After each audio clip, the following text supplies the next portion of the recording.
Happy birthday. Thank you. It's your birthday today? No, it's my birthday Saturday, but I brought cheese today. 27? Yep. Okay. Yeah.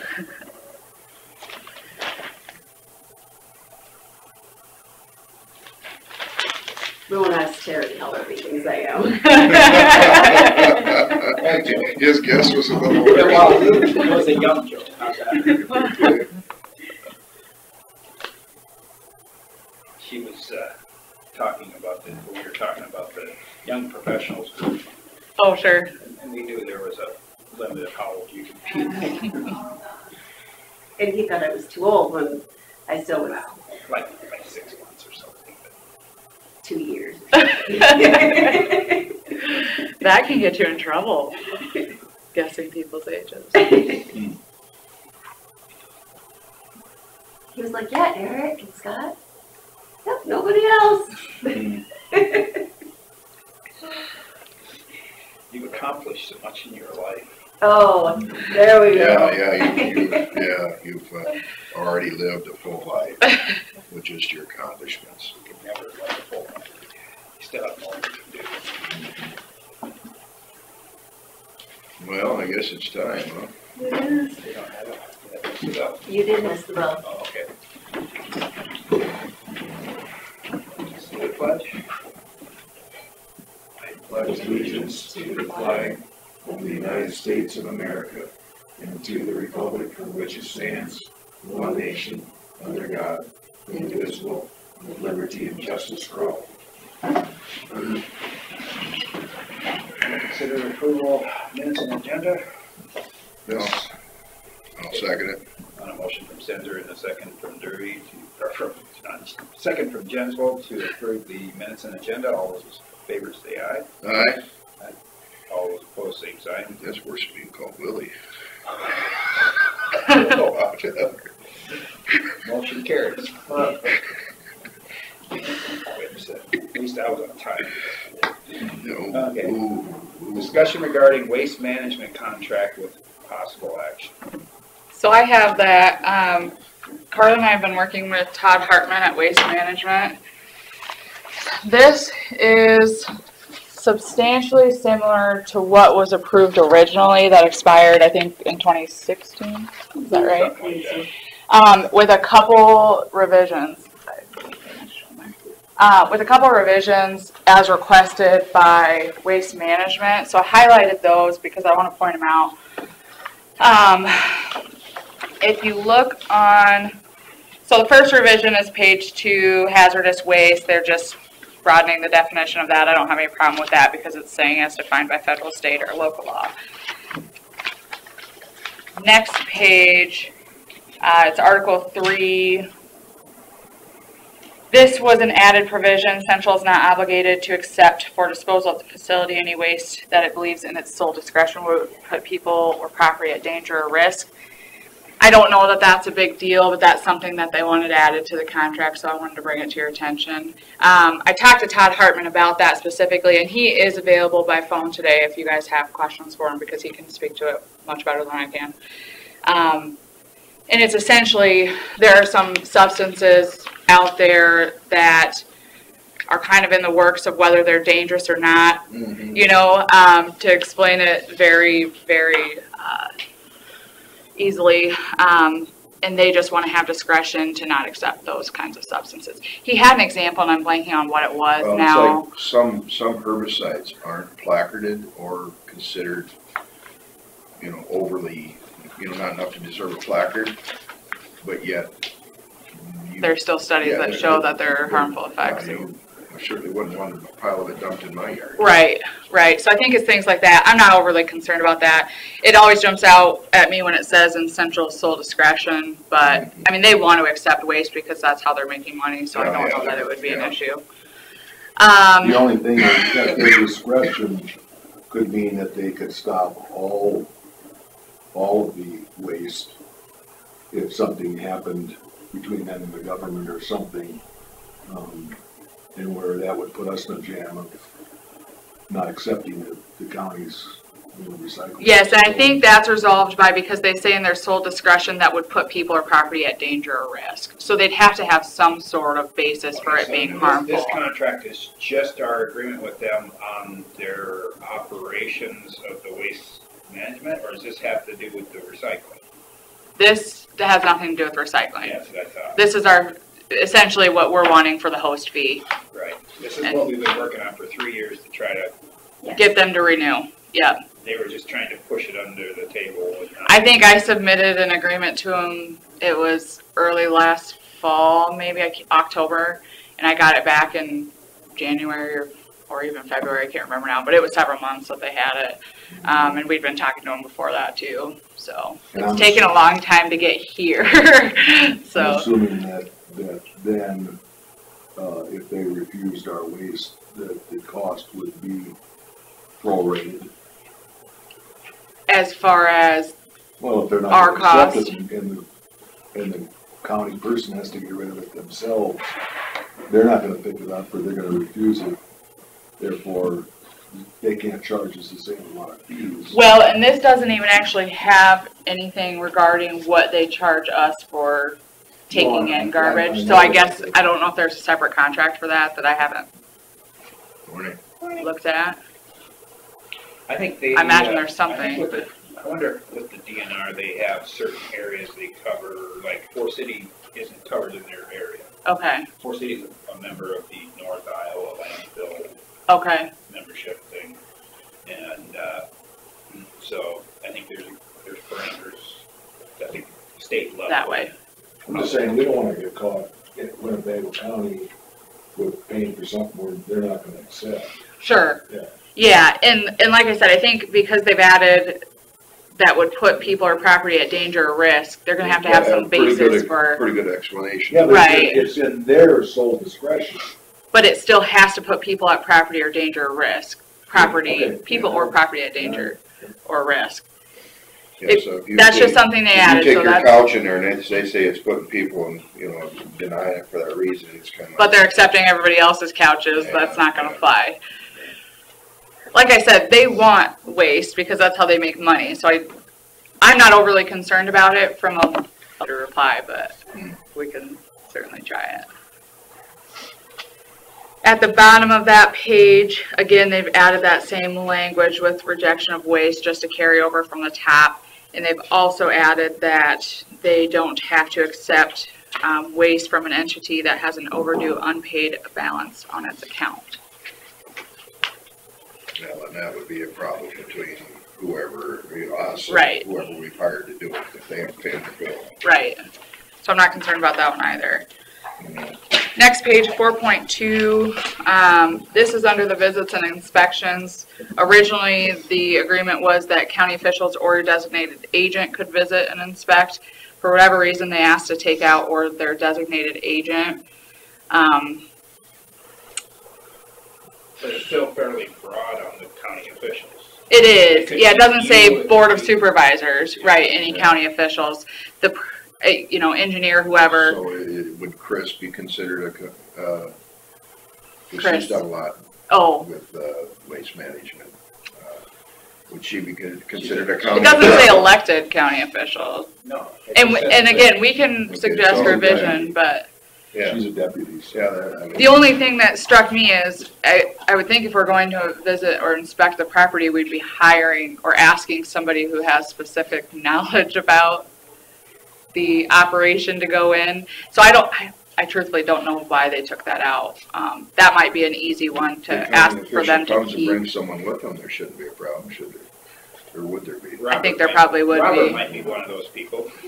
Which kind? We're talking about the landfill and inspections. They're changing we're getting to the agreement on the landfill. And they changed it so instead of saying county officials or the designated agent to just county officials may visit. So, Visit to inspect it for, or, Just for in the general, items being if there's used issues. oh, for Yeah. their policies or the DNR's policy? Well, I mean, they're being regulated already, to but observe the various aspects of the facility operation. But we figured officials covers probably as much as you. Whoever you guys would designate, I suppose. Well, It's taken that, yeah. They're taken off or they're a designated agent. But you're still an official as a part of the conservation. Okay. Wouldn't necessarily know what I was looking at.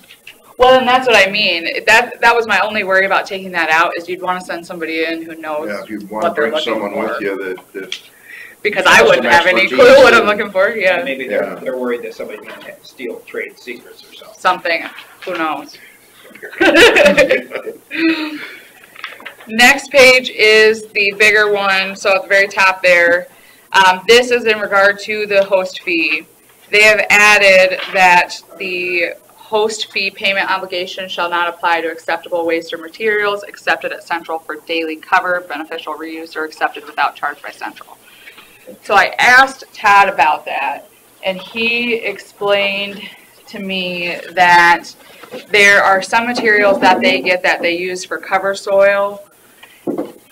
Again, this is probably a time, if you have questions, you'll want to call Todd and talk to him directly, because he's going to be able to explain it better than I am. When I asked what that would include, they sent me this and indicated that it's the highlighted pieces there. I emailed you that, but. So this is the summary report from 2017 to early February of this year.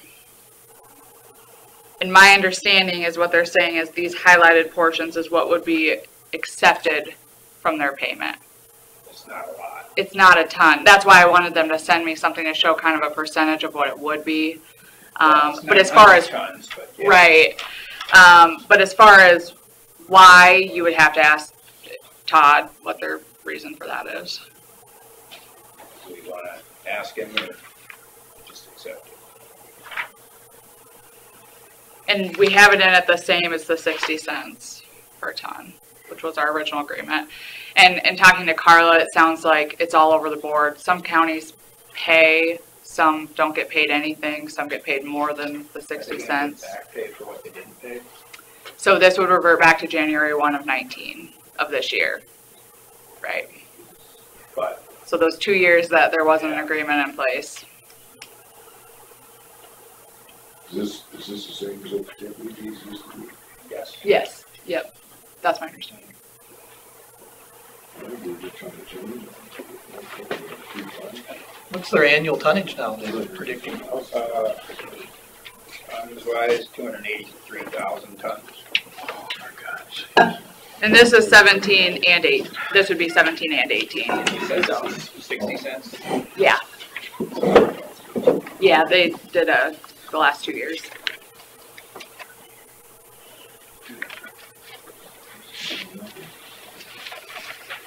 How long So I- does the agreement go? This would be 10 years, and then if nobody terminates at the end of the 10 years, it would renew for another 5, which is similar to what we had set up previously. That's something we could mess around with too. these numbers are for a year and a half, aren't they? 2 years, right? Two, six. Yeah, this is 2 years. Oh, yeah, I guess. Okay, so Yeah.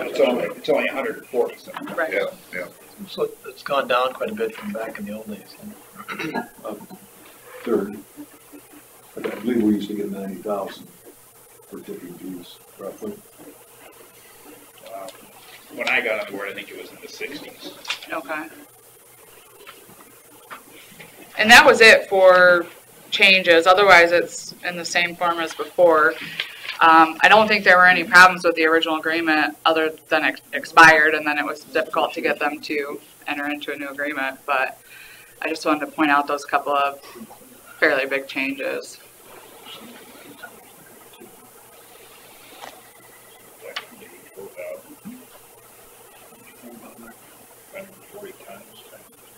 Six, 84,000. 84,000. That's what it seemed like.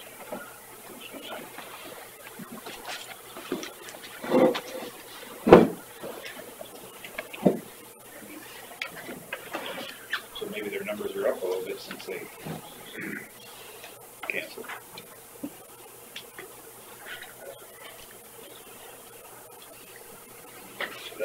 make changes to it.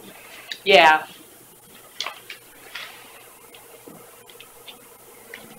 And otherwise, I mean, I think the original agreement was fine legally.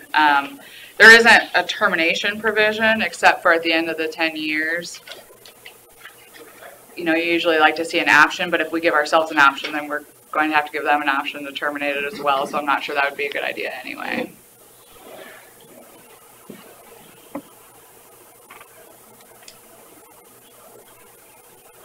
I guess personally, I'm in favor of this.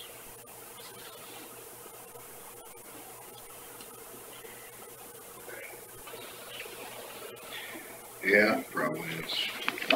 I am too, except tying us into 10 years is, they could drastically change in 6 years. Drastically. Sure. Should have said 10 years or up for review if laws change. Which type of laws are you worried about? I'm not reading the laws, I'm just tonnage or well, yeah, statutes too that change the fees that they can charge, you know, so I mean, they could double their fees and we'd still be stuck with a tonnage rate, so. Sure. We haven't changed it from the time that we started though, so. No, I know it, but Yeah, I mean, that's something we could try to add in, some language like that. Again, I know how difficult it's been to get them to it's not a huge deal. enter into, right, how difficult it's been to get them to enter into another agreement, that every time we're adding another. They'll have the effective date July 1st, Right. you know, so that's why I'd like to move forward with it, so we can lock in that January effective date. And like I said, it didn't sound like you guys had had any problems previously between them until it came time to renew, is my understanding. They've done a really good job of managing the landfill. Okay. Put the bladder under it. It's completely separate from the recycling program? Yes, Yes. but this will help fund the recycling. That's where for 2 years, Yeah. we're paying for recycling out of our tax monies. Well, here now, this will help pay the recycling in our minds. Plus, we'll have a little extra to put into whatever else in our budget. So I don't think we've budgeted this next year for any of this, because we haven't got it for a couple of years. Okay. So that helps our cash balance. Well, I guess I'll make a motion to approve the contract with Waste Management for landfill operations. I'll second that. A motion from Derby and a second from Stenzer to approve the contract with Waste Management for landfill operations. All those in favor say aye. Aye. All those opposed, same sign. Motion carries. Thank you. Took a while, but we got it. Finally. All right. Go to number 4. Yeah, it's time. 9:20, we'll go to John Torber with IDDA to discuss drainage updates. Morning, John. Morning. How you all doing? Good, good. Just enjoying the white winter wonderland. Told Chris I thought it was January. Where do you want me? What's your, whatever. Yeah, it's fine. Okay, couple of things quickly in terms of where we are this year. First of all, state legislature obviously is in session in funnel week. We don't really have anything drainage-wise that is of huge importance specifically to drainage this year. But what I would call your attention to is the issue of the 3/8 sales tax for conservation and where that stands. And I guess the simple answer to that is nobody really knows. Last year, the legislature passed more money for water quality. but I think they all recognized that that wasn't going to be enough to really have an impact. So that leads to the question is, okay, you passed the tax increase to fund water quality, and where are you getting it more, where are you going to get more money? And I think the logical place that's most likely to happen is the 3/8 sales tax increase. Constitution says that next time there's a sales tax increase of at least 3/8, that money will go to conservation, a portion of that goes to water quality. 3/8 is in the Constitution. How that money is distributed is in statute. So the legislature can tinker with that formula if they choose to do so. And there are a lot of legislators that would like to do that. The other thing the legislature did last year in the closing weeks of the session was do a tax cut, which has the impact potentially of lowering state revenues. So I think as we go through the legislative session here, as we start to get later into March and into April, I think the legislators are going to be looking at the fiscal condition of the state very, very closely. And if they start to see that state coffers are really tight, I think at that point, the potential for a sales tax increase starts to look more attractive to them. Conventional wisdom holds that you don't pass tax increases in election years. So I think if this is now an election year, so I think if the 3/8 is going to happen, it will probably be this year. If not this year, we're probably 2 or 4 years out. I don't think there's any doubt it's going to happen. It's just a matter of when. And there's lots of push and pull that goes into this. Some of it is the distribution formula. You've got some legislators that say, well, I'd like to see more money for conservation, but I don't like the distribution formula, so I'm not going to vote for the 3/8 unless we can change how the money's distributed. So you've got a lot of different voices that are entering into that debate, but it'll crystallize some as we go down the road here. Could you explain that? The Constitution states the amount that we can. The Constitution deals with the 3/8, but how that money is distributed once it is raised is in law, it's in statute. So that's subject to change. Right. Yeah, the Constitution was voted on Almost 10 years several ago. years ago, yeah. So let me change gears and go to the federal level and come back to an issue which we thought was put to bed, but apparently isn't, and that's waters of the United States.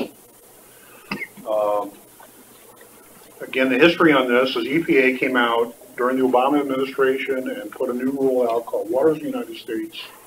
The impact of that rule would have been a dramatic increase in the authority of EPA to regulate water. Previously what the law said is EPA could regulate navigable waters, and essentially what the Obama change did was to take the word navigable out. So it would say EPA could regulate essentially all waters in the United States, including farm ponds, drainage districts, whatever. Right. So that was stopped in court, and it actually is, because of where the court challenges are, it is being enforced in some states now, and some other states it's not being enforced. Iowa is a state where it's not being enforced right now. So new administration comes in, Trump administration gets elected, new EPA director, and the first EPA director said at that time that one of the first items of business was to repeal the rule and go back to where we were, which is fine. So that's in process right now. So essentially what they're doing is they're taking all the new language that was added under the previous administration, they're taking that language out, and then that would leave us to a place where it would simply say navigable waters, drainage districts would not be impacted. They also said that once that's done, they're going to propose a new rule because they feel that there are some court decisions that have been handed down by the Supreme Court that need to be addressed and regulation. So that's part of the focus of the new rule. I had made the assumption that we'd be left alone in the new rule, but that isn't necessarily the case. So right now, the proposal has been published in the Federal Register. It's in a 60-day comment period, which expires in April. So we've got some time left. This is the new rule. This is the new rule, replacing what used to be. So what we're doing, what IDDA is doing right now, is working with some groups and reviewing what exactly is being proposed and how potentially that could impact us. Once we make a determination of what we're going to advise you all to do, we will obviously come out with information to you, probably in terms of email and bulletins, and saying, here's our concerns, here's what we ask you to do, and I'm guessing that what we're going to ask you to do is to go on record and make a comment to the EPA in terms of the public comment process, which closes in April. The new rule proposal, as it relates to ditches, is really confusing, and that's why we're taking a long time to review it. I went to a presentation several weeks ago where Chris Gruenhagen, who's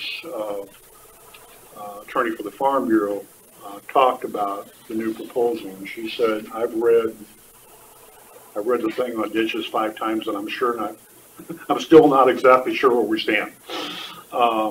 So we've got our legal counsel studying and Farm Bureau is looking at, we've got some other groups, and we'll sit down and we'll come up with a recommendation, let you all know where we stand with respect to the new rule, and if we think we would like you all to help us by responding in the public comment period. So I would think if it's that vague or general or whatever, without specifics, then it'll be up to interpretation by the current administration at that time, and it can be changed every administration. My quick and dirty take of the new rule is that in some cases you're going to be covered, and in some cases you're not going to be covered, and that's going to lead to a situation where every action is going to take a review on somebody's part to determine if you're covered under the jurisdiction of the EPA or not, and have to go through a permit process.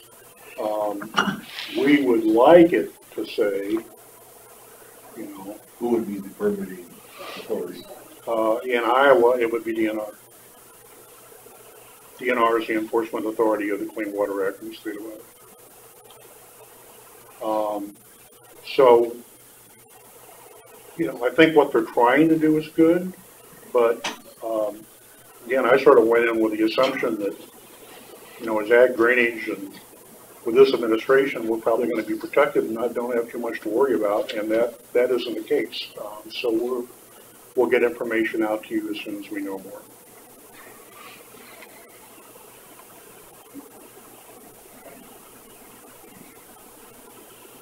Anything else? Nope, that doesn't. Is that going to go way beyond the nitrogen levels? They're going to start getting tough on everything? I don't know if they're going to deal with nitrogen levels or not. It's just the permitting issue is what we're concerned about, and what's going to be involved in that. So, like I said, we'll look at all that.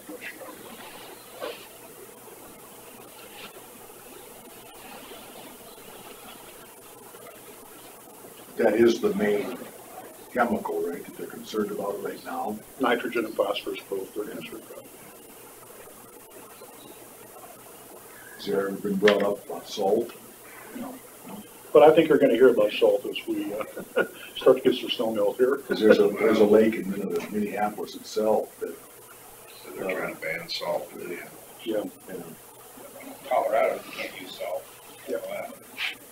Over there, they used to use volcanic ash on the roads. That's all we had.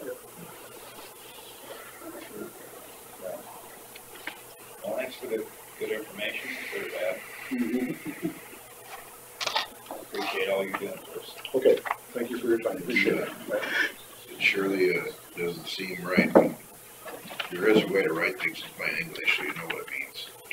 Yeah, I don't it like is. it when they leave it where then, like you say, they can interpret it It's however they want. intentional. Yeah, and it's confusing. I mean, you read part of it and you go, oh, we're okay. And then you read another part and you go, well, wait a minute. What does that mean, you know? So, We need to have a line drawn so we don't have to have permitting every time. yeah. That's gonna cost money. Okay, thank you all. Thank you. John. Have a good day. So it's till after 9:30, we'll do the risk management safety committee discussion. What time do you need to leave? We have a lot on there. Well, she's here to talk about number 3 too. Oh, And I really don't have anything. Julie is the one who wanted it on there. okay. Yep, so my Board of Health, wanted to discuss, our bed bug policy because we, have a little issue going on in the community. They asked us to come to you guys. We, get referrals from the courts. And,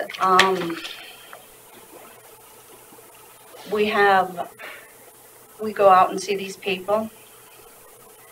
And, we take all the precautions that we can. And now we have some that, we have a nurse that has gotten bit. We have pulled the AIDS now. And we have a nurse that has gotten bit. And we want to know, our board wants to know what will happen if that nurse ends up taking a critter home, who is liable to have her home treated. She would bring a critter home because it's not in the policy. Are they actually getting rid of the critters where she got bit, or does she not? They're trying to.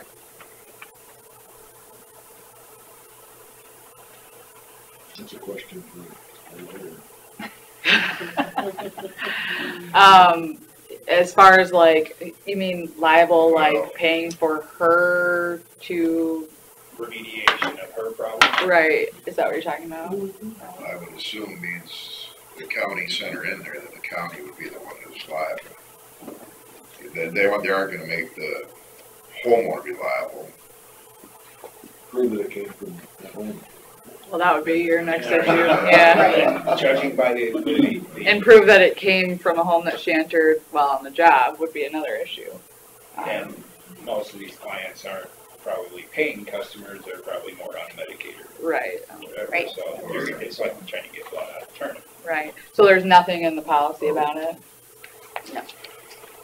Our board Um, just wanted us to come to the safety committee and also to the supervisors to let them know that this is an issue right now in our community. There are 2 buildings that, and we have gone to the apartment managers and they are working and they are getting them sprayed. And they are trying to work with their tenants and get them taken care of, but the tenants are low income too. I And think it's just that is a- a county issue in itself, for public health. I mean, And our you girls are start getting taking, more and more of that, right, then it becomes a school issue, right. so. Our girls are doing everything they can, you know, they wear their booties and stuff, and right now in the wintertime, they don't wear their coats in or anything and They stuff, don't and sit down on they don't anything, sit down you can't on bring your anything. bag in. In the one home that we did pull the aides because they work a lot closer with more hands-on with the person than. Any idea what it costs to get rid of it? Depends on the size of the apartment or the home, and it's the high heat treatment that's the only true way to get rid of bed bugs, not just spraying. It's costly. Like a small apartment's like $2,000. I'm not I sure. could do it cheaper than that. I'll just come in there with my little portable LP, Okay. Nepco heater and turn it on and warm the place up. To what temperature? 140 it's gotta be maintained at, isn't it? It's Where high, is yeah. the homes for all of it? Just beds itself or couches or? They start typically they end up in the bed because they feed off the heat of your body. So typically couches and beds where they And congregate. if you keep the feeding source, the human out of there, they can only live for like a couple of days without someone being there, isn't it? Well, I've heard that before. The problem is people don't generally, like, you have to take everything out, Right. do the heat, they gotta wash all their clothes, they gotta get rid of the bed. So what's happening around here is a service will go in and spray, and they don't do the rest of the protocol. But if you're doing the heat, that would take But care if of you're the doing the clothes heat, too. right, right? yeah. One apartment building has done the heat and treated appropriately, and it is taken care So of. they're not doing it close. Yeah, we're gonna. Must be that you could- what heat, what level of heat does it get rid of? 140 degrees has to be maintained for several hours, if I remember right. So they just come in with a heater and get up to 150 and Yep, they really? just You take all the window that, I mean, yeah, I'm not exactly Take sure how most they do in, it, they let's pipe say. it in. They put them in a warm environment, they won't last very long at all. They did spiders in it. So I'm not sure what the county's liability would be off the top of my head because that's kind of a weird situation, but I can certainly look at it. If it is a big issue, it probably would be worth putting into the policy, whatever you guys want to do, how much you want to cover. Again, I mean, there is the issue of proving the aide got it from while she was on the job as opposed to going to her friend's house or something, but Right. but if she's going into an apartment that you know has bed bugs, then I think that would probably Well, be a yeah, These are just- question. Say that again. Wouldn't our umbrella take care of that? I'm not sure, and that would be a question for your insurance. I would think it would, but without talking to your insurance person, I wouldn't know. But I would think it would. What's the county's deductible? I think most of it's $1,000. Is it Most of it, $1,000? yes. So then Okay. you I think so. I mean, if it was $5,000, then it'd be just wouldn't have, be better off Right. just paying for it. Would you? Right. I'm sorry, the nurse is taking every precaution. I mean, she Right. sees that person very last of the day. Then she goes home, she gets undressed in her garage, she puts her clothes in a bag, and then throws them in the washing machine and dryer right away. You know, so, I mean, she's doing everything and she does it in her garage where everything's at, so she doesn't take it into her home. I mean, she's Sure. doing everything possible. So is it, as far as your count, is it just one from your perspective, the 3 you visit, or is it more and more? Well, I would assume this comes up every now and then. It's probably 2 or 3 people that we know of that we see. Kelsey, would you be willing to talk to Missile Insurance? Yeah. Okay. Yeah, I can do that. And I think we've been going through the safety policy again anyway, so we'll probably want to update it and then we can add it to that. Would that Right, work? yep, and then we can maybe tweak ours too, because Yep. we have to tweak our policy, so I will give you a copy of this policy. We'll just Sounds good. And then we'll just all get together. and- Yep, Yeah, and just tweak it. okay. I would think if one of your workers was bit and there was ill effects. Yep, well, and she did, we know, she was, But if there was, right, then I suppose. she just had an allergic reaction and we just took care, we didn't do any, she just was. Do you get an infection from them? You'd have to To be, be- like, infested in your home Home, to yeah. be- get an infection. Yeah. You see these? You see those? What was You can that? see them, the tiny ones Oh, you yeah. can't see, but the full-grown ones are about the size of a tick or smaller. Evidently Sandy's watching on YouTube again, and she says that, they also go into homes with. Yeah, other this departments. problem. Yeah, there's a lot, She says it's a big problem. Thank you, Sandy. Yeah. All right, well, I guess we'll proceed with that then. Yeah. We'll just equip your cars with sauna heater. And And we've Well, had this them time of year, in the they can just- office, we Yeah, found them. we found them in the Sandy said office, they've we called seen them. Kevin, and he's come and had Stan the Bugman come and he's spraying in the office, so. Just let me know, I'll bring my neck coat. We got our oils going down there. Anything else But for risk spray is management? not necessarily You got no, a buck that's hiding under an area and doesn't get hit, he's gonna survive the spray. And that's why the heat, they have to let it be in, I can't remember how many hours it has to be before it warms everything up, like your clothes hanging in a closet, you know, you gotta get it Right. warmed up in between there, cause it kinda insulates itself. The person that did, one of the people that did the high heat had to be out for 48 hours. Is it 48 hours they gotta do Well, it? that's what this I didn't think it was particular that case long. did. I don't know that that was just the exterminator's policy. I know if you have, treated with chemicals, I used to live out in California, used to tent whole houses. Yeah. And treat them for termites, and you had to be out of there for 48 hours, because they would do the chemical and the heat to get rid of, they'd heat the whole house and tent the whole thing, and then heat it up for so long.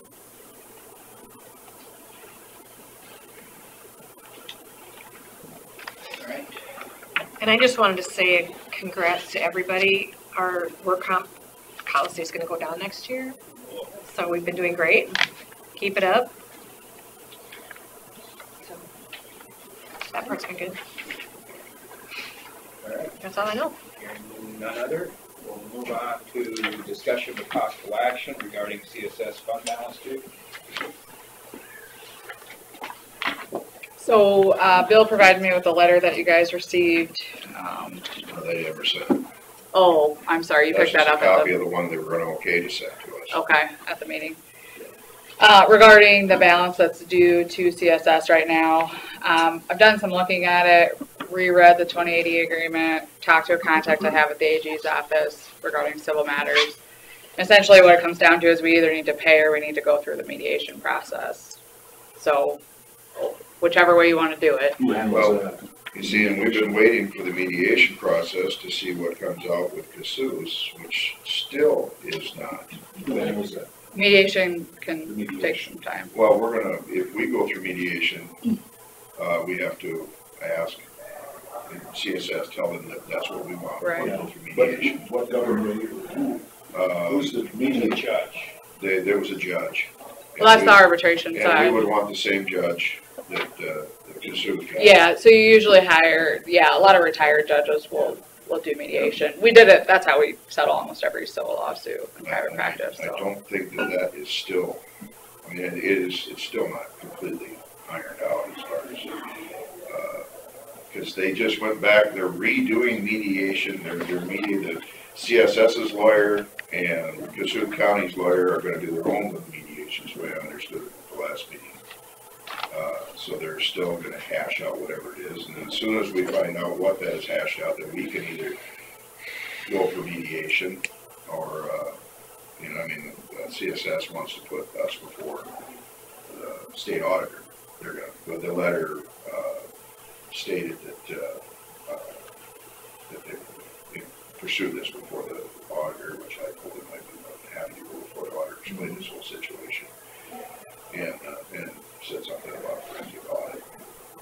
And, but she sent me an email last night about asking, that's if we think that there's been wrongdoing.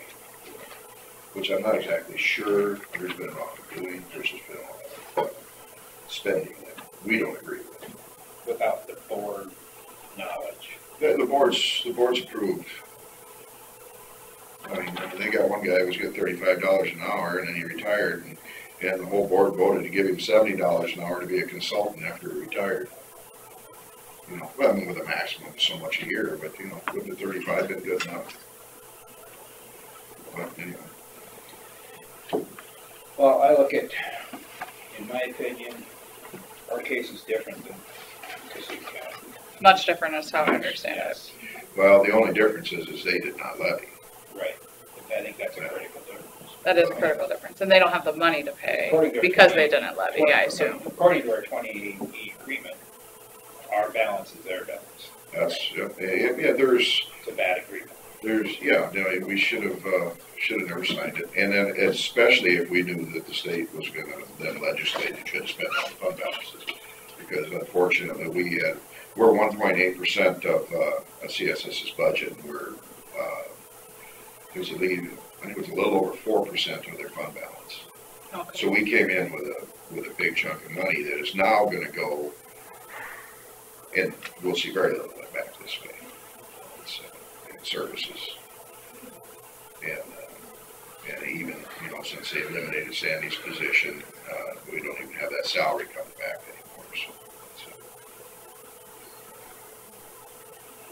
So you know,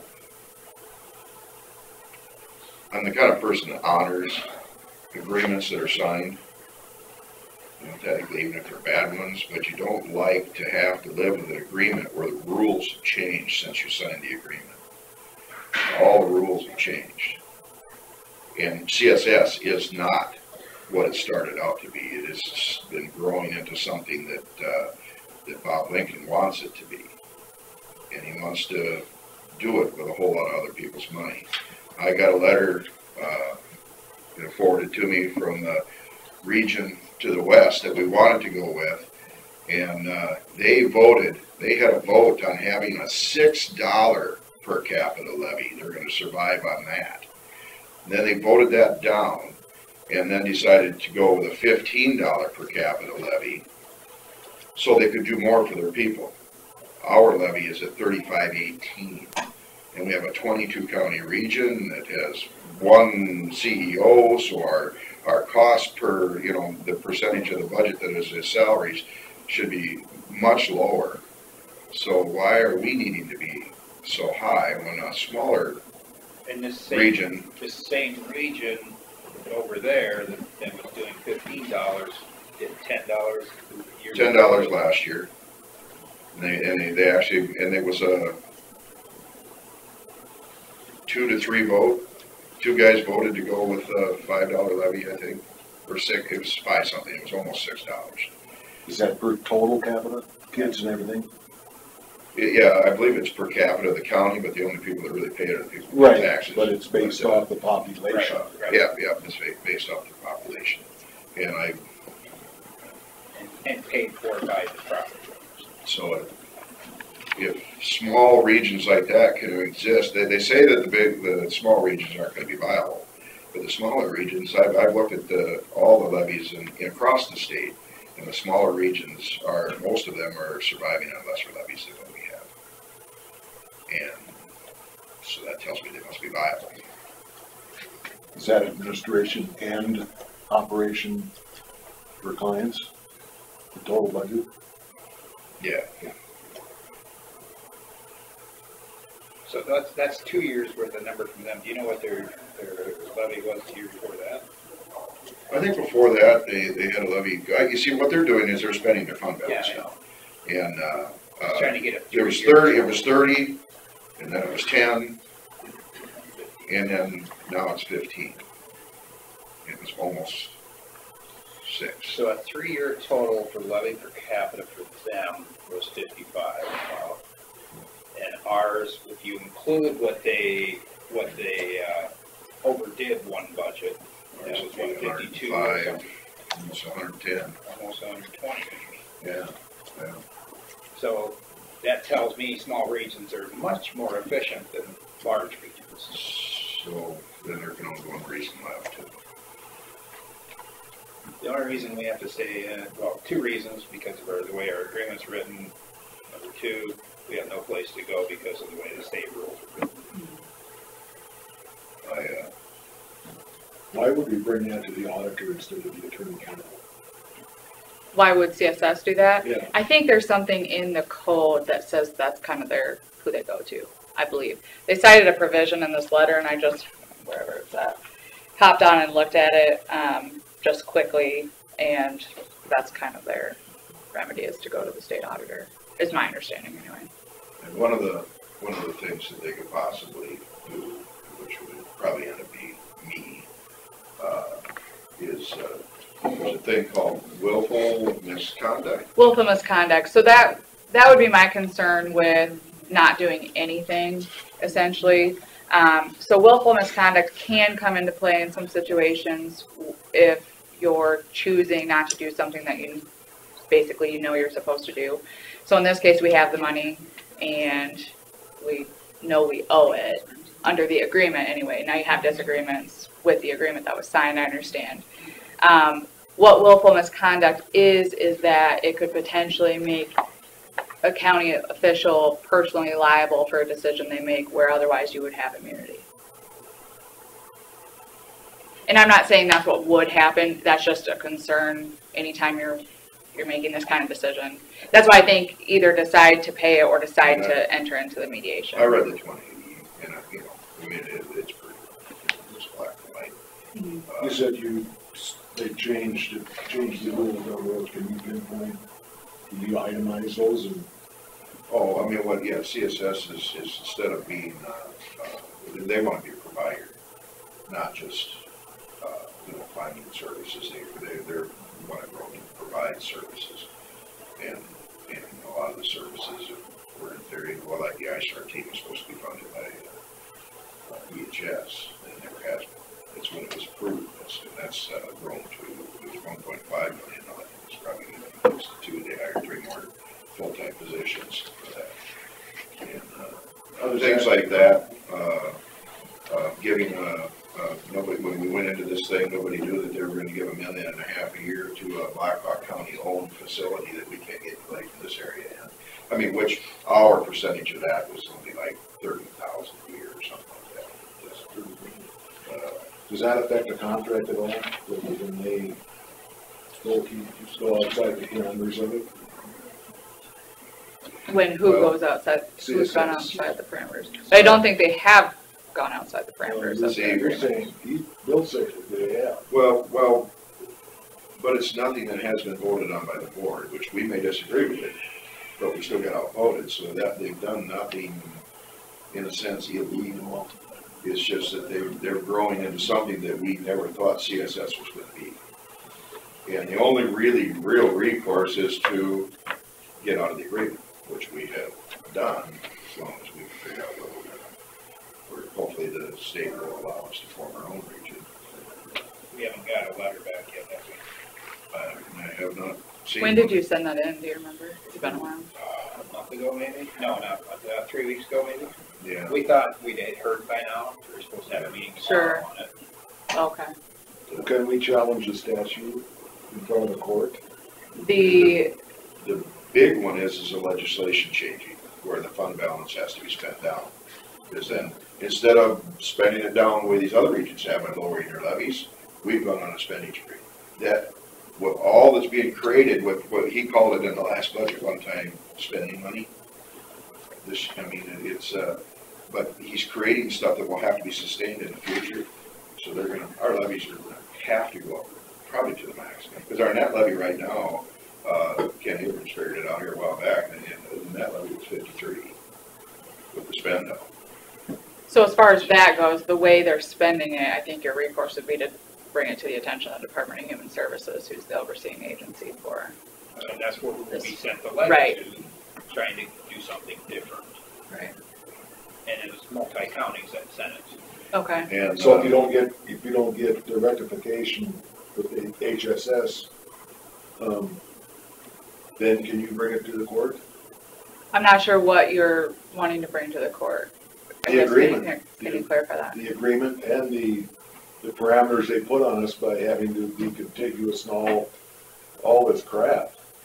So as far as the state legislation, so maybe I should back up. I think there are a lot of misconceptions about county home rule. So before the county home rule constitutional amendment, basically for a local government to do something, it had to expressly be in the code, right? You had to be able to point to section 331, whatever, says we can do this. Well, that constitutional amendment in the 60s or 70s, whenever it was, changed it so that you can do what you want, essentially, unless the state law tells you differently. So that's what they've done. The state law essentially has, for lack of a better term, veto power still over what the county can do. So that's what they've done is enacted that legislation. I don't know that there'd be any. I think what Mike's probably trying to get at is the state law has changed in the last couple of years since we signed that agreement. Sure. And it's reflecting poorly on us. Right. And that happens a lot where the laws are always changing. Right. And affects And most agreements that are entered they're into. also brought before the courts. eventually the Supreme Court, usually, you know. So, I mean, look at the law, I'm not being specific, but look at the laws that have been struck down by courts that said they're not constitutional. Right. Okay, so you're talking about a constitutional argument on the, like specifically the funding, the spend down? Or? Every complaint we have. I can look at that. Nothing pops out that's going to be unconstitutional, but Okay. I think the state, from what I've looked at, has acted within its power, but I can look more into that. That's a pretty specific thing to look into, but That's I can all do in the that. eye of the beholder too, though. That's why we always have 5-4 decisions. Sure.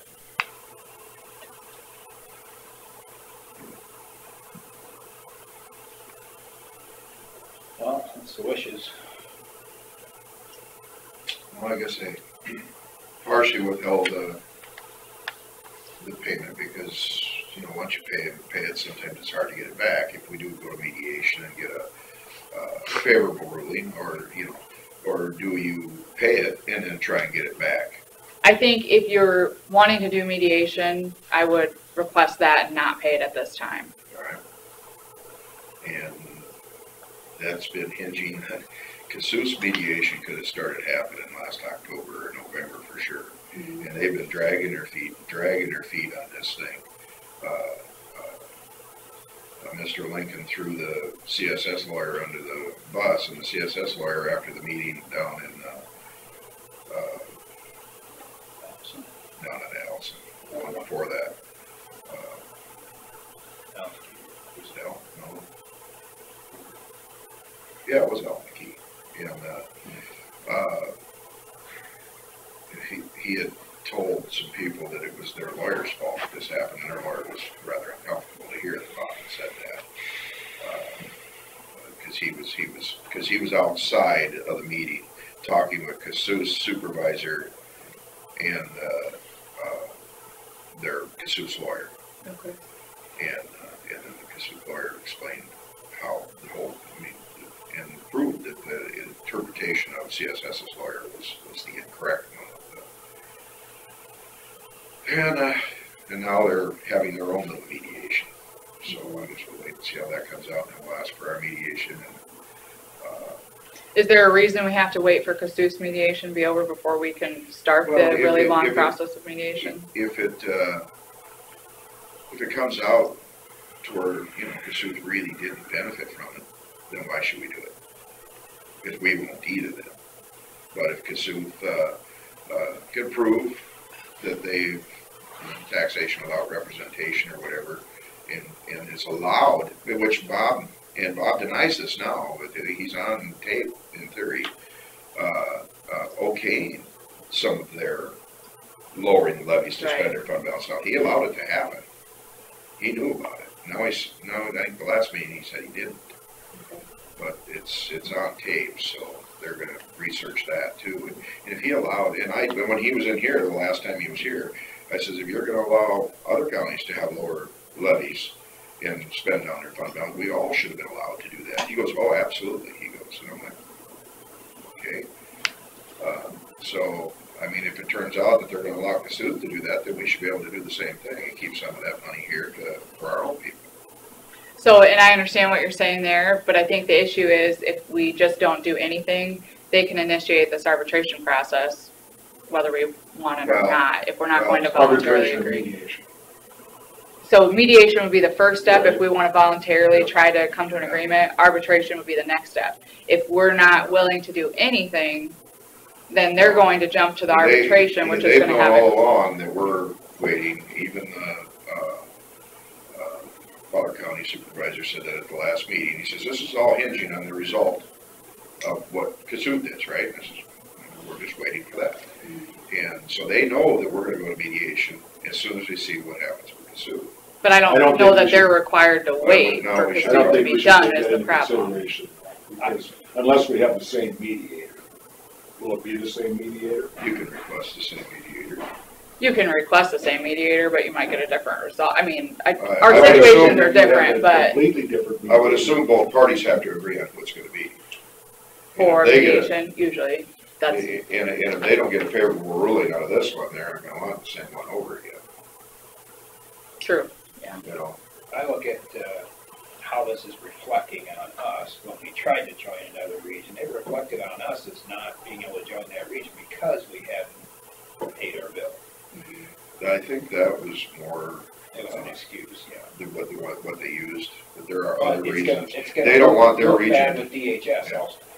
And we discussed it at a meeting when we were over there, and I said, I completely understand why you guys wouldn't want to get bigger, because we don't want to be in the bigger. And they've got 5 counties, and if we bring in our 4, that's a huge voting block, and then they're afraid that we will be able to control the direction of their region. Sure. And which I completely understand, and I wouldn't want anybody to be forced to do business. If they like it the way it is, that's the way it should stay. The DHS shouldn't be able to force them to take us in a sense. Just like they shouldn't be able to force us to do business with someone we don't want to do business with, because That we, particular issue itself, immediately, don't you think that could be challenged from the state? I mean, the state forces local government to do a lot of things. I mean, they Right. have that power. That's why we're Just, lobbying I mean, you right now don't to like have it, but changes. that's the remedy would be lobbying your legislators for Well, I change to the was legislation. talking to the Speaker of the House last Friday. Right, Over Clear Lake. that would be the remedy. And they changed things last year, but not all for the good. They allowed us to be able to form a new region, but it has to be such a large region. That you couldn't meet the you have to be qualifications, contiguous instead They put the parameters on it that I would have swore that if someone didn't want us to leave that region, that person set the parameters. Because, I mean, it was almost like it was strategically, you gotta keep the city at 30,000, you gotta have 100,000 population, and you gotta have continuous borders. And, Did you ask them why they did that? no, Legislators? no, I guess they, it, and actually, our legislators don't seem to know much about it. that's somebody else's committee. That's someone else's committee, so that they discuss all that on their own little powwows. They shouldn't, the way it's affected us. So we're working on that again this year. We're gonna try and get that as a legislative priority by the leadership. We're not gonna make any fun of I it. read an interview or an article wrote by Mr. Foxhope, the director of the DHS. And in that letter, he indicates that he has no problem with small regions, and he basically did not have a problem with counties aligning with who they wanted to. So if he's saying that, and he wants that if he's okay with that legislation changes so there's smaller regions, as long as they keep providing the core services, And Core Plus. then I can see no reason why the legislature will not vote to do that, unless, of course, the people on that committee want to make sure that rural dollars stay in urban areas as There are much as counties in possible. eastern Iowa that are benefiting from our staying in the region. One guy at the meeting last week, the CSS meeting, was lambasting Cassuth and what was going on, and then he added Winnebago into it. When they were discussing the Cassuth end of it, then Winnebago was next, which I can't say anything because I've lost my voting rights. I have to wait until somebody acknowledges. Just let us report. He is a supervisor. He used to be on the board. Now he's their alternate, but he's always at the meetings. So was he there as the alternate, or was he there? He was there as the alternate, So he had the same right to speak as you? yes. They acknowledge him, and he basically said that he was peeled. I mean, he had his dander up and was hot, and just really being derogatory about Cassuth and Winnebago. It says CSS is subsidizing these two counties because they're not paying. We're subsidizing these two counties, and when I got to be my turn to talk, I just looked at him. I says, Cassuth County, especially, I says, in worth, I says, not as much money, but percentage-wise, it's worse. I says, they have been subsidizing CSS ever since they've been in it. Cassuth County has averaged over $600,000 and some a year put into CSS, and they've gotten $200,000 a year in services back. Who's subsidizing who?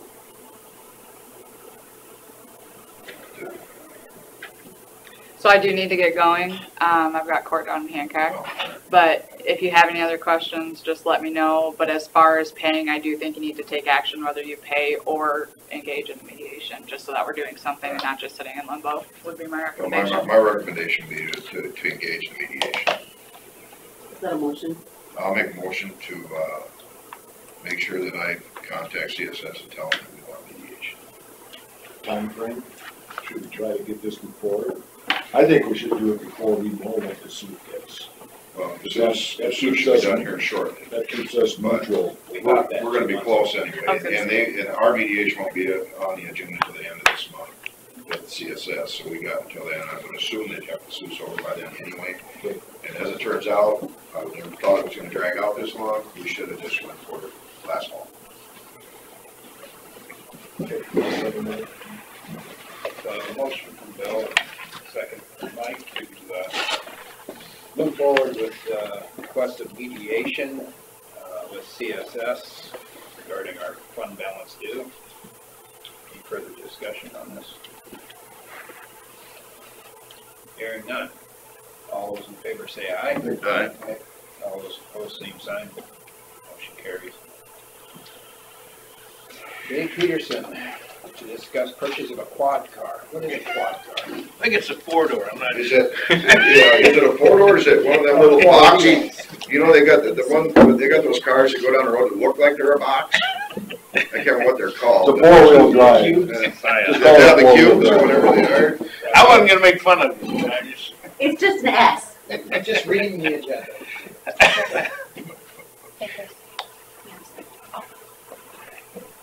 So we had, one of our cars got wrecked in a car accident. We just got the insurance deal back the other day, said it's totaled out.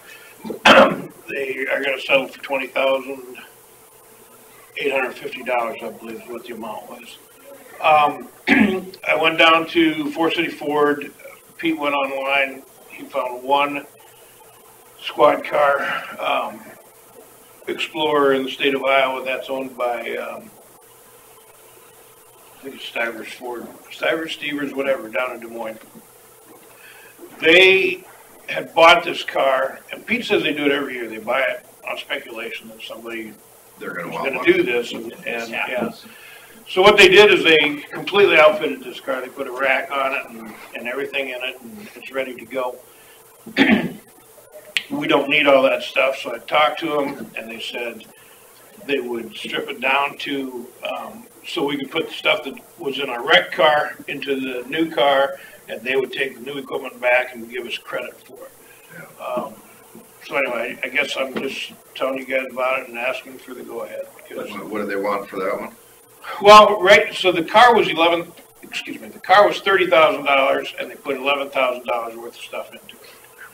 And, which makes 41, and then whatever their profit margin would be. And, you know, we're talking about taking probably close to $4,000 to $5,000 of their new equipment and replacing it with our equipment to fit into the old squad car. So you're around 36,000 or so. Squad cars have gone up a lot this year for whatever reason. I don't know, because they were 28, 29, and they shot up.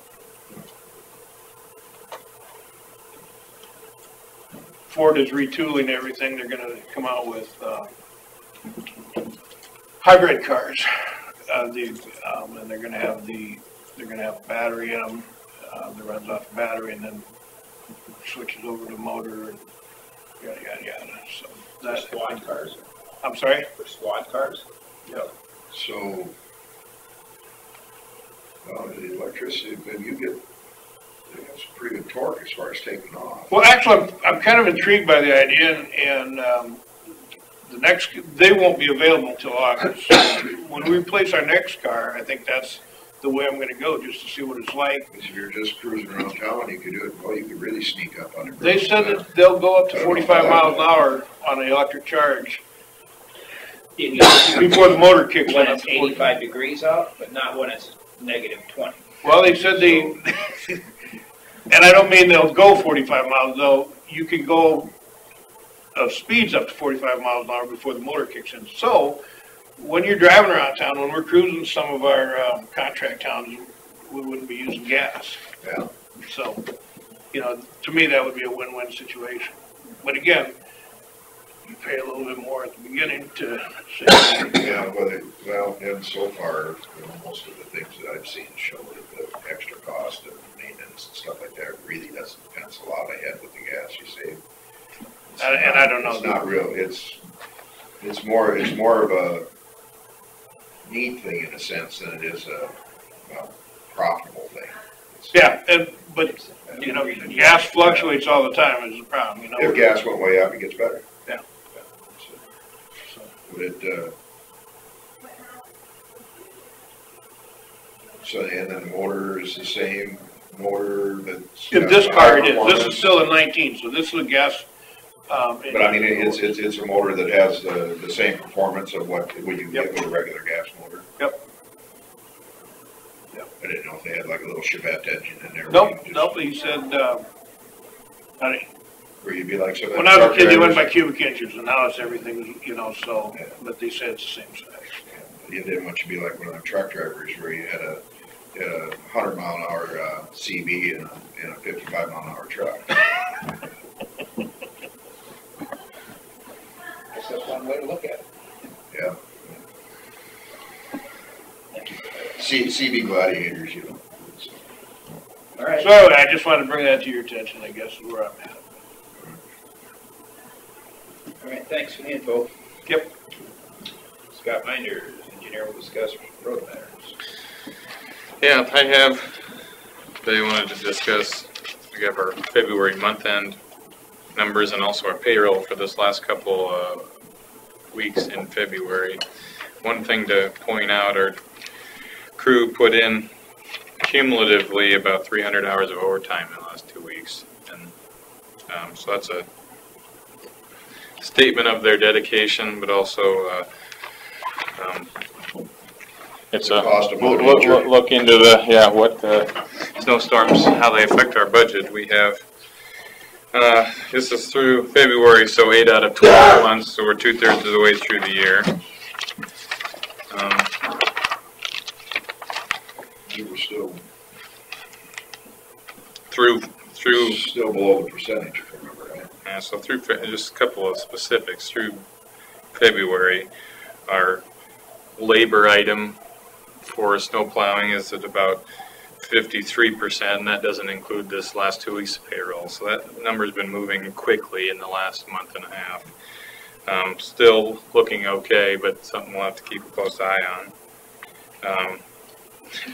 Another thing I noticed, we had $0 in mounting and removing snow equipment, so that tells you also we didn't have any cumulative time to haul rock or catch up on other things. They were plowing snow about every day, and you'll see that in the timesheets there. It's about, you know, crooked numbers every day in the snow plowing labor item. So our snow and ice control category is at about 68%, but we have we've gotten a lot of salt over the last couple of months, and so those supplies are good. We do have a little bit more to pay for, so again, that's a moving number too. So just something we'll be keeping a pretty close eye on over the next month, or hopefully that's about all. I'd like to see some melting temperatures in the 15-day forecast. I don't think we've seen that yet. Another indicator of a bad winter is our diesel numbers. They're also at about 67%, so spending a lot of time going 30 mile an hour pushing that heavy pile of snow, you know, it takes a lot of fuel too. I think there's been averaging 4 months. Yeah, so you can about imagine. But our overall budget's at about 53%, so overall we're sitting okay, but just a few numbers in there that we'll want to keep an eye on.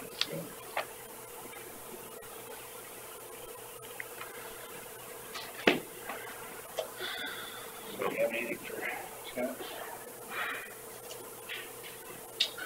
No, I don't. I don't have anything. Move on to Auditor's Office, we'll discuss drainage matters. Next week we have our hearings on DD 311 for the annexation and reclass. And also, we're going to set the public hearing dates for final hearing on DD1 Lot 2 and DD1 Lot 4. So at least we can get those two finished up. Rick stopped in yesterday and I kind of got an update on all of the projects that we have with him and where they're at on them. And they're continuing on with all the classifications that we have going, and we've kind of given him a lot in the last few months, so spring can't come soon enough for them to get out and do some surveying work. Yeah. So,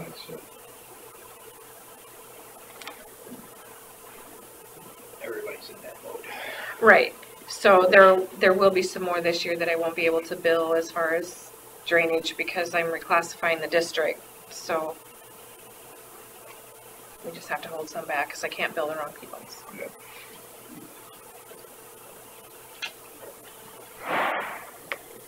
More snow this weekend, or did Rain, spoke of rain. it rain? It moved farther north, so we're south of the line. Oh, there. Pretty south. Do you guys have any more drainage? I didn't need to move to They're all full right now. No kidding. Okay.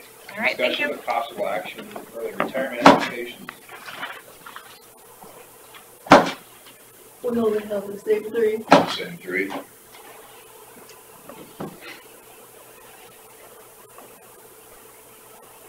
I guess I'll stick to my opinion on the savings part of it. It may not show the first year, but I believe it'll show more so it probably shows on some of them the first year more than One it of them does. did in the first Yeah. year even. But Seems going like. into the second year is where it's gonna show more probably. Yeah, I can say, I don't have a problem with it, it's just, the only thing was just to wait until the deadline, make sure there wasn't anything that come up that was gonna be a surprise, so. Okay, so the three names would be Judy Saul, Doug Reesider, Doug Reesider, there's three. that's Tweet.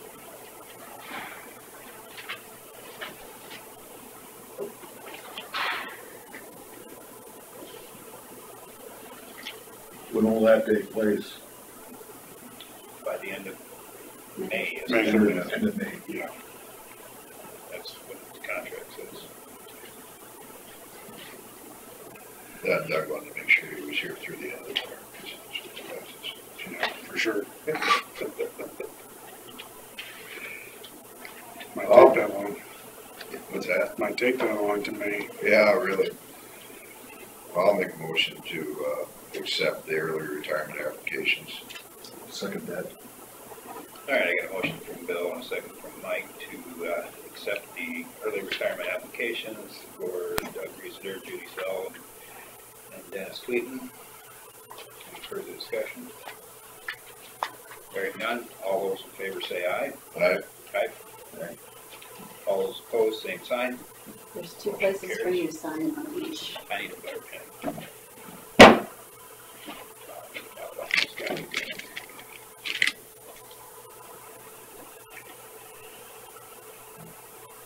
Here. Yes.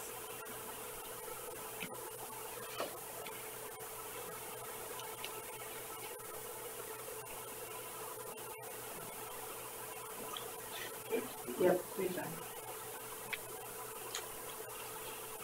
Could you reprint a registration for me, the Lincoln MKC? Yep. I don't know what happened to it. I cannot find it. Yep.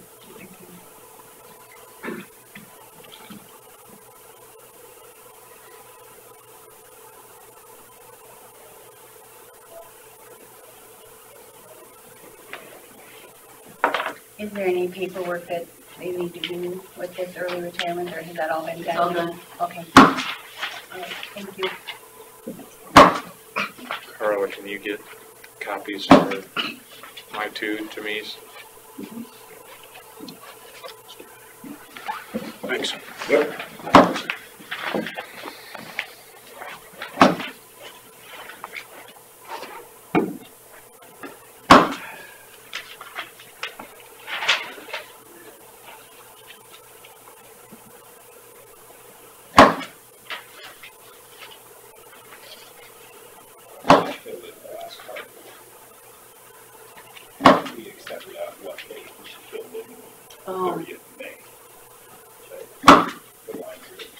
I would put the today's date.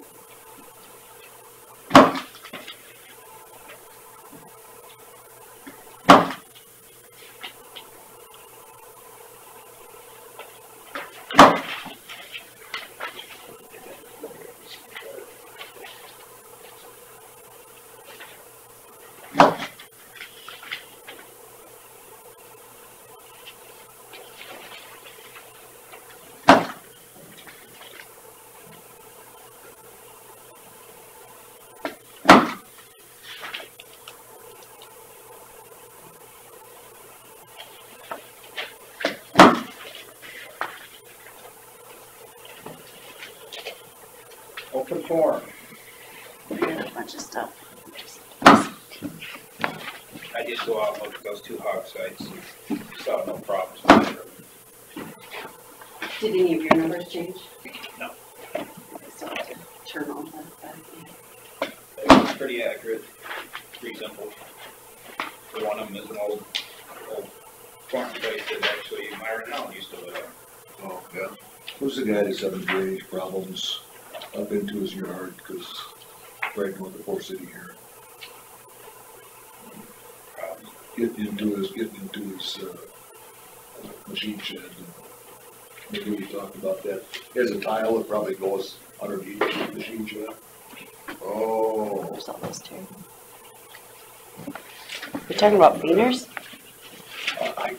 He stopped me at Dollar General, and I couldn't. The one out. He drives an old, not South of Super old. Bowl, or? He drives, no. No, there was. Drives a Dodge pickup that's a little rusty in the tailgate. Is that the one, just north of town here? Yeah. Oh, the one. The one where they got the pond and Yeah. all that, Oh, road ditch? that one, fine. Yeah. Alright. That's right, that's what it is.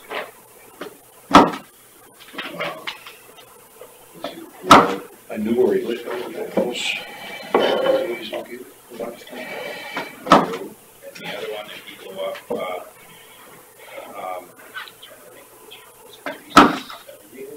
Are they moving? Are they new?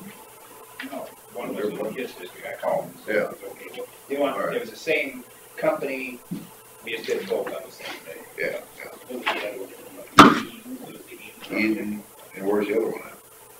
The other one was down in Grove. Okay. So the one in Eden, Coon Grove is at Kingman? Where's Kingman? I'm trying to, Ken. yeah, yeah. No, it was new, very, Or it's in the, I know it's right close there, I'm trying to think. Been a while since I've been there. You know where Coon Grove is at, don't you? Nope. it's still there. Just not much. Eggplant? You know where that eggplant is? Yeah, yeah. And back up, remember? You're not talking about the vegetable? No, No, we're Eggs. talking. the big Chicken egg. eggs plant. 6.5 million Oh, chickens. okay. The great big chicken That's next to egg Coon lays. Grove. You know where it is? No. Straight west of Lake Mills, 8 miles. We're just teasing you because we know you're not from around here. Don't worry, we're just being facetious. Ornery. Or Okay. sarcastic or.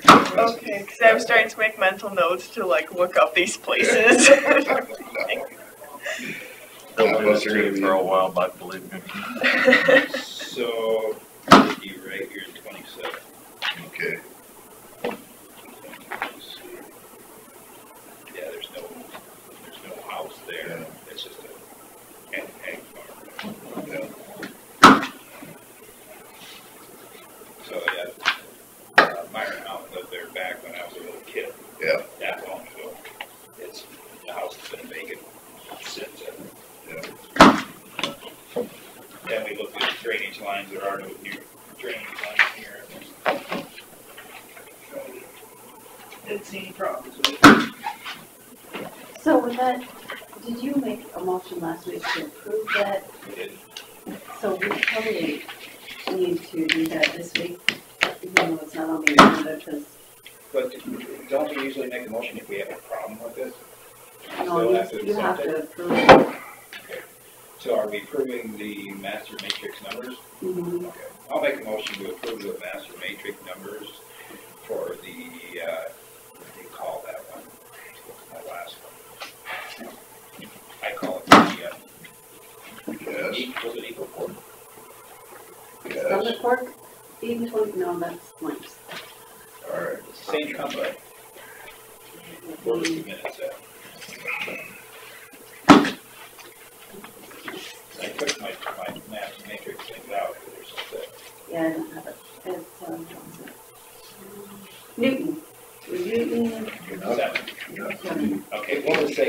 I'll make a motion to approve the master matrix numbers for the new hog facility in Newton 7. Oh. Second. That was one of my districts. Oh, that's one of your districts. Yeah, all right. Yeah, that's right. Good sense. Yeah. A motion from Derby and a second from Stensrud to approve the master matrix numbers for the hog site in Newton 7. All those in favor say aye. Aye. All opposed, same sign. Motion carries.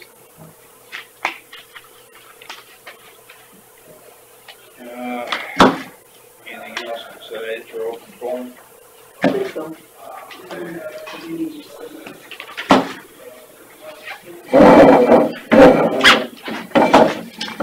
Didn't watch it, how was the game? West Hancock needed one more horse. Hancock needed referees. I was going to say, that was my point. That was. It was out of control is what it was. West Hancock needed referees. Yeah, there was. It's on. You take a player, you pull, you see it a lot, you're watching soccer, and you face plant them. That happened about I twice. was trying to figure out how I can listen to you on the radio to get your opinion of it all. Live stream. We were both on KOW and B103, and Todd was the one that expressed his opinion. I stayed very quiet. I stayed reserved because of the fact that I think in a championship scenario like that, you need to stay as focused as you can with the situation and do what needs to get done. Let your color guy do his thing. You stay back and hold and just call the game as it is. I know there were a lot of people who were watching it on the IPTV stream who turned it off and then turned us on. I watched it on TV and then had the other TV playing channel 2. Yeah. It was a game we probably would not have won, to be honest. Would have been closer. We needed one more horse. If HSN could have actually gotten in there and They played. had a deeper bench. Yeah. Just, Yeah. They played more players and West They Hancock got tired. played Noah Fonda, right? Yeah. Noah Fonda's won championship after championship after championship They for got a, years. Olivia Larson, there's a lot of boys like to have somebody on the team that can dribble like she can. And she can move the ball around real quick. And she's also very aggressive. No, yeah, she takes the ball in the hole. And then there's another one that, I can't say her name. The taller girl. What's that? There's 2 Larsons out there. Yeah, there's 2 Larsons on the team. There's a lot of sisters on the team. Yeah. But in this particular case, it was just one of those things where we needed Leah to come along, because if she could have played inside there with Cheezick, then they would have had to concern themselves with taking 2 people down. Yeah. Instead of just one. And Cheezick ended up, I'm serious, face planting twice on the baseline of the court. It was amazing. The one was so awful. Oh yeah, and the officials standing there watching it, and Yeah, I don't know how they, These are supposed to be the best of the best referees. in theory, yes. well, the best of the best doesn't mean that they don't have some kind of a favoritism before they go to the games. Yeah, they only have their own bias, and it's, Well, for me, I'm not upset about the loss, because I kind of figured we would go down that route considering the speed that Fonda has and experience. Yeah. And you finish 2 out of 104 teams in the school in class. Yeah. That's not bad. Well, I disagree with you, because you never know. You never know what would happen if those things didn't happen. Well, there were more things happening underneath. There were a lot of things that were not getting called, that they were just letting them play until Cheezick came up kind of woozy the second time. And then all of a sudden you started seeing ticky-tack fouls getting called all over the place, mostly on us. But it was just one of those things where it was like, you know, I mean, I'm proud of our crowd, because there were a few fathers that wanted to come over the railing and literally I wasn't- go after somebody. I wasn't even a father, I didn't want to. Yeah, I understand.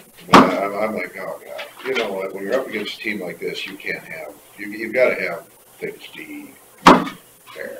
Well, when you're hip guarding, or as they used to say back in the day, belly blocking, remember those?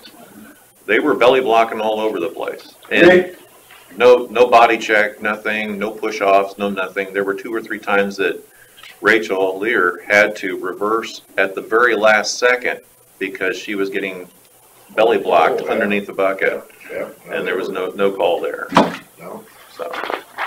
And there was one on the where she drove down in and they called charge and that girl's feet were backpedaling and she didn't throw a farm or anything. Yeah, she caused her to go over. Right. But the girl's feet were moving.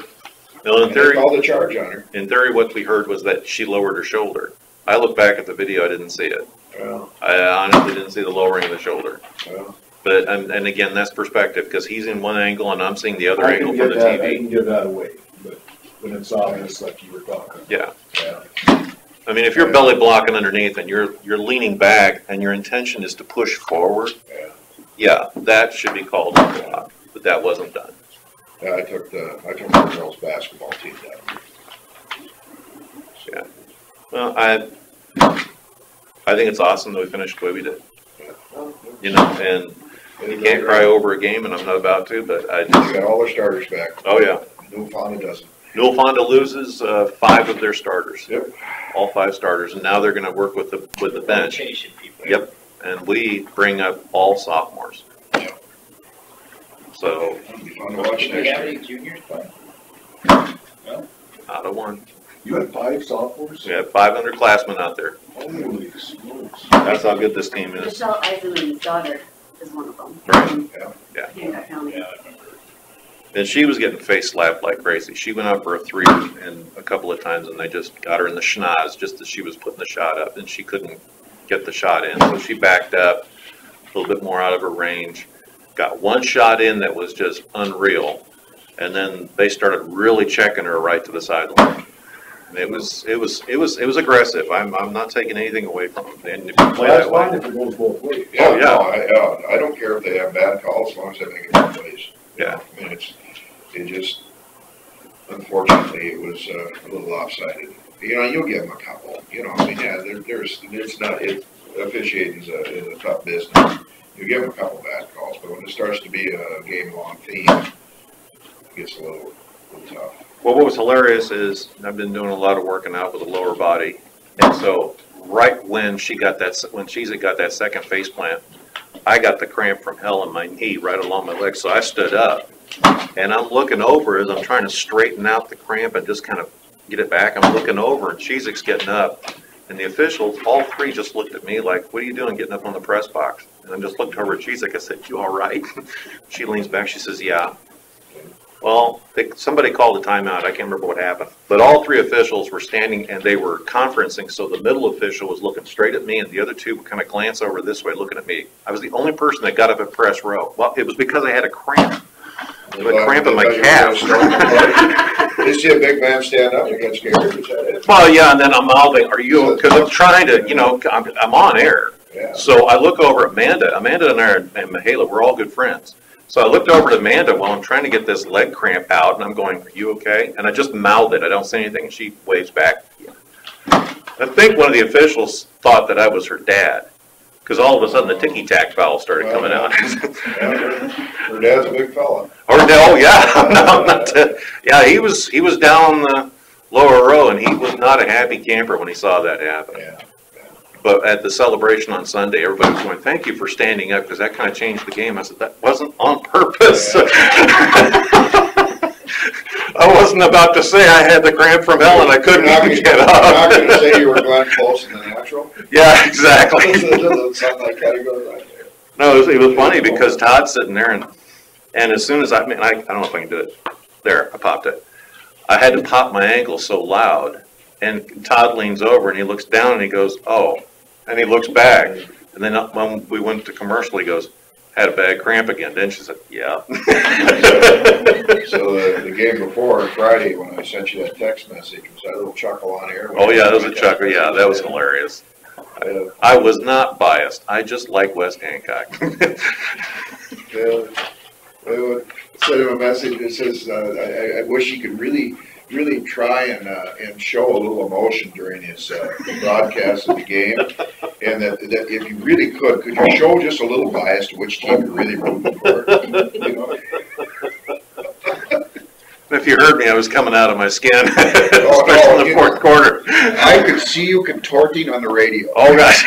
No wonder you had cramps. It was bad. It was, well, the seats are lower down there than they are in here, so it's like my knees are up towards my chin. It's like, okay, this is hurting, you know, because I had just worked out that morning, so it's like, oh, this is hurting. Couldn't make it. Anyway, bye, guys. Yeah, have a good day. Take care. I may text you a little bit later. Okay? All right. Well, see you.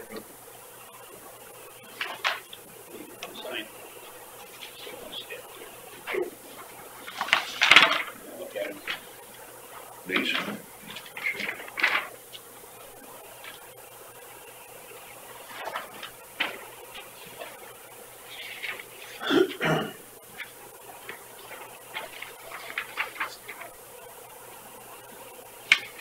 All I know is it's gonna be tough for the rest of the conference to keep us to West Hancock next year. Yeah.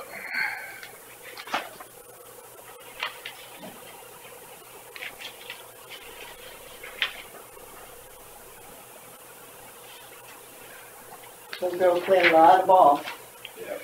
Well, you know, like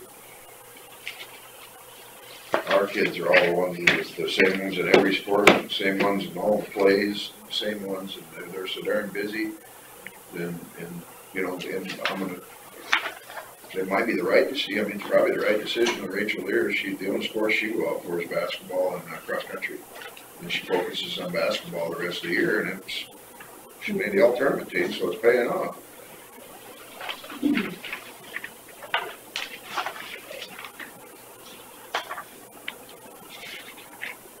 Is there a younger player too? Is there an athlete? No, yeah, there is one more. Yeah, I think there's three of them. My One niece- graduated. Yeah, what my niece was telling me, the one they really like is Matt. Yeah, She's a lot of fun to watch. yeah, she's pretty good too, from what I understand. I used to play basketball Tuesday, Thursday, and Saturday mornings with her dad in Thompson. He did Fat Man's basketball. John. Yeah, John. So he was quite fat. The rest of us were. Well, maybe someday we'll get to that point again. Yeah, We're all in better shape, right? yeah.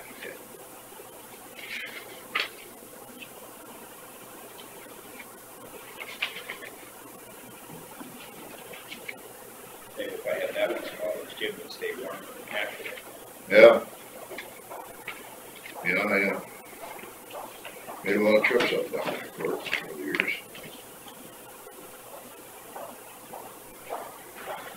We change our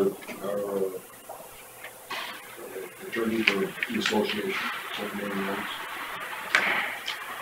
Associated Ayers and Queen. Yeah, that's my gallery. That is my guess.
We got a trip.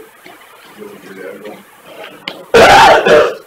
Oh, yeah, that's right, she's out there, yeah.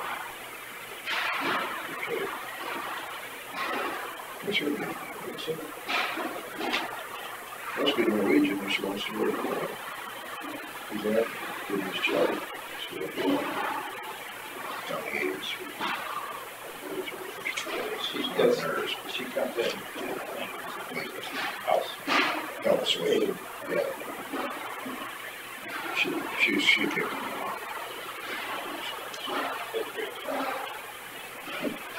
Have a good report. We're done.